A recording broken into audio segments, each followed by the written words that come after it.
Ce dimanche matin, Micheline Calmiret, Michel Odetta, Suzette Santo, notre invité et le prix Nobel Jacques Dubochet. Bonjour. Bonjour.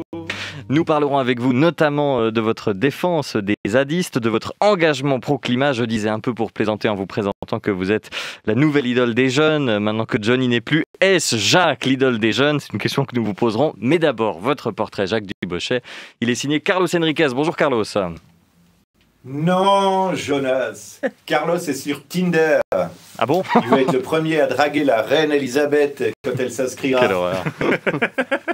D'ailleurs, Carlos jouera samedi avec les Peuch à Tavannes. Mais je ne sais pas si on peut en parler avec ces histoires de jauge. Ça a presque l'air clandestin. Salut Jacques Dubochet. Salut. Je suis Alfred Nobel, inventeur de la dynamite et du prix Nobel. Et comme tu fais mieux l'accent vaudois que moi le suédois, je vais m'abstenir. Avec ta venue, j'espérais que les beaux parleurs parlent enfin de choses qui nous intéressent, toi et moi, comme la cryomicroscopie électronique. Mais non, on va encore parler d'actualité. Jonas, vous invitez un écolo par semaine, Oleg Gafner, puis Jacques Dubochet. Vous allez finir par la sauver, cette planète.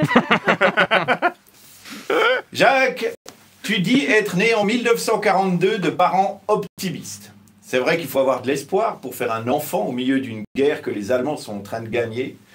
Avec ta famille de Vaudois protestants optimistes, tu vas vivre dans le Valais catholique à une époque où la religion avait encore une importance.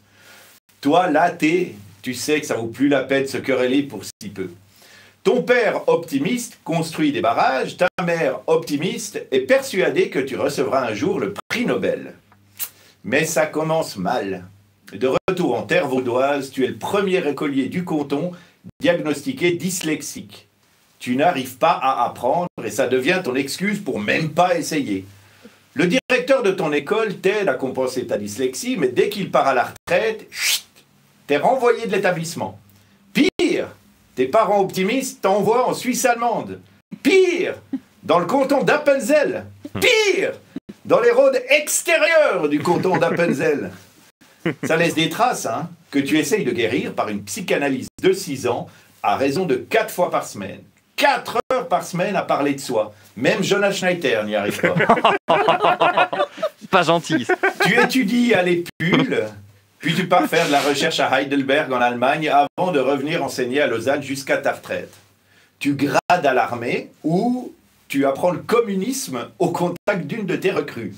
Tout fout le camp. Tu joues de la guitare.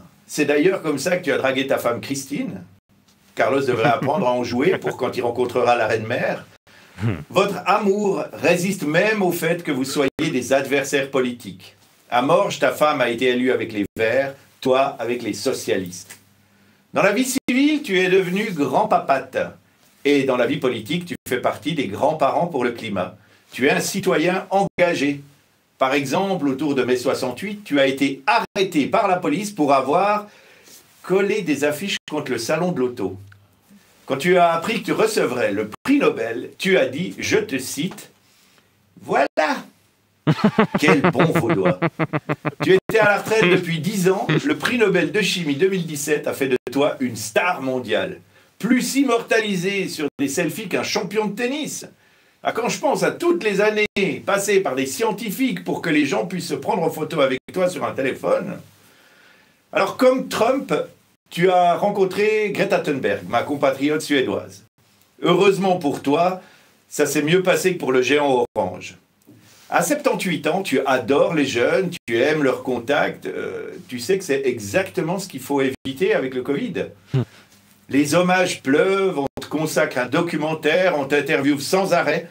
Tu décides de rentabiliser ta popularité. On te tend le micro, tu vas faire entendre ta voix pour la bonne cause. Et ta bonne cause, c'est le climat et l'écologie. Pour sauver la planète, tu refuses de baisser les bras avant de tirer ta révérence. Tu es une sorte de Che Guevara de la jeunesse suisse. J'imagine dans 100 ans les étudiants avec ton visage sur leur t-shirt. Hasta la victoria siempre. Pendant l'évacuation des zadistes au Mormon, tu appelles manifestants et policiers au calme et à la non-violence. Un vrai Mahatma Gandhi vaudois. Je vais songer à toi pour un prochain prix Nobel de la paix. Willkommen.